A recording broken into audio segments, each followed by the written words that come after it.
Laylatul Qadr kechasining xos ibodatlari bor.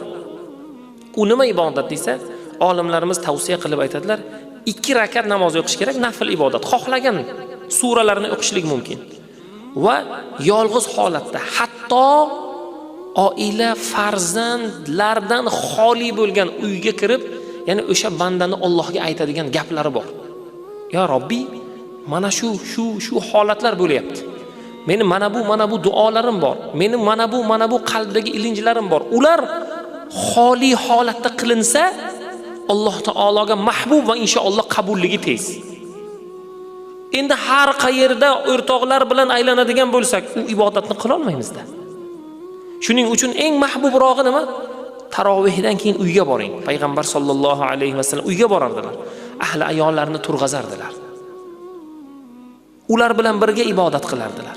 Ularni ham ibodatga targ'ib qilardilar.